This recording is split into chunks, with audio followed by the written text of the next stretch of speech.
24 अक्टूबर 1947 को डोगरा हुक्मरानों के तसल्लुत के खिलाफ कश्मीरी मुसलमानों ने मसल्ह जदोजहद करके रियासत जम्मू और कश्मीर का एक हिस्सा आज़ाद करवाया और आज़ाद कश्मीर के नाम से कश्मीरियों की नुमाइंदा हुकूमत की बुनियाद रखी। इस दिन को आज़ाद कश्मीर भर में यौम तासीस के तौर पर मनाया जाता है।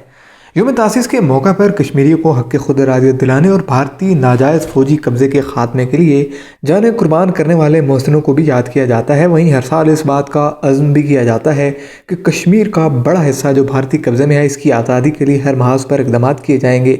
24 अक्टूबर 1947 को कायम होने वाली आज़ाद कश्मीर की अबूरी हुकूमत यूँ तो अंदरूनी तौर पर मुकम्मल बाइख्तियार थी और सिर्फ दिफा, उमूर खारजा और करेंसी जैसे मामलात वफाक के पास थे। वहीं उस वक्त के सरकर्दा सियासी जमातों के रहनमा, जिनमें सरदार इब्राहिम खान, सरदार अब्दुल क़य्यूम खान और KH खुर्शीद जैसे रहनुमाओं की वजह से आज़ाद कश्मीर का ये बाइख्तियार सेटअप कुछ अरसे तक उन असूलों पर चलता रहा जिनको सामने रखते हुए इस अबूरी हुकूमत की बुनियाद रखी गई थी। आज़ाद कश्मीर की रियासती सियासी जमातों का जब तक आज़ाद कश्मीर में असर और रसूख रहा, उस वक्त तक कहीं ना कहीं आज़ाद कश्मीर के बेस कैंप की हैसियत वाज़ेह रही।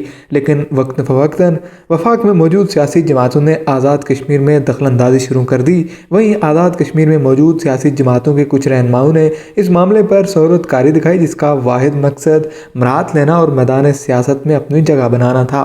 यूँ आज़ाद कश्मीर में पाकिस्तान पीपल्स पार्टी की जानिब से पहल की गई, जिसके बाद एक वफाक में मौजूद सियासी जमात ने आज़ाद कश्मीर की सियासत में हिस्सा लेना शुरू किया और आज़ाद कश्मीर, जिसकी हैसियत बेस कैंप की सी थी, सिर्फ सियासी मैदान की सी रह गई।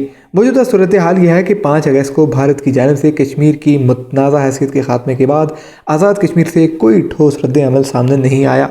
चंद कॉमरेस जमातों के अलावा वफाकी जमातें ऐलानात की हद तक महदूद रहीं और सिर्फ उसी पॉलिसी के तहत चलती रहीं जो उन्हें वफाक से दी जाती रही। आज़ाद कश्मीर जो बेस कैंप की हैसियत से इंतज़ामी अमूर में अंदरूनी तौर पर बाइख्तियार था, यहाँ आने वाली मुख्तलिफ हुकूमतों ने इंतज़ामी नाअहली और मराआत समेटने के तनाजुर में अपने कई इख्तियारात वफाक को सुपुर्द कर दिए, जिसके बाद ये इंतज़ामी सेटअप अपने तय महदूद होकर रह गया। ताहम आज़ाद कश्मीर के मौजूदा वज़ीर आज़म राजा फ़ारूक हैदर खान की जानिब से गुज़िश्ता बरस 13वीं तरमीम की सूरत में वफाक को दिए गए इख्तियारात को वापस लेने की मंजूरी उस वक्त की मरकज़ में मौजूद मुस्लिम लीग नून की हुकूमत के आखिरी दिन मंजूर करवाई गई। आज़ाद कश्मीर के इब्तिदाई बाइख्तियार हुकूमतों ने अपनी नाअहली के सबब माहिदा कराची की सूरत में गिलगित बल्तिस्तान को वफाक के ज़ेर इंतज़ाम देकर उस पर नया तनाज़ा कायम किया।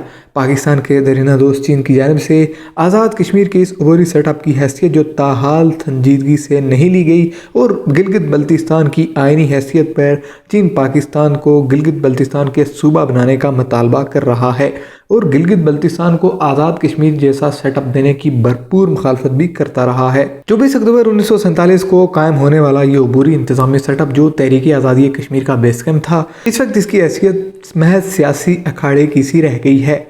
वफाक में मौजूद बरसर इक़्तिदार जमातें आज़ाद कश्मीर में कामयाबी से हुकूमत बनाती हैं। वहीं आज़ाद कश्मीर की रियासती सियासी जमातें भी मफादात के तनाज़ुर में रियासती तशख़्ख़ुस और बेस कैंप के मकासद से नाला सिर्फ सियासी अमल का हिस्सा बनकर रह गई हैं। और इन सब के दरमियान 24 अक्टूबर 1947 को कायम होने वाली आज़ाद कश्मीर की अबूरी हुकूमत जो बेस कैंप कहलाती थी, इसका सिर्फ नाम ही बाकी रह गया है। प्रोडक्शन टीम के साथ सैयद फैसल अली, स्टेट व्यूज़, इस्लामाबाद।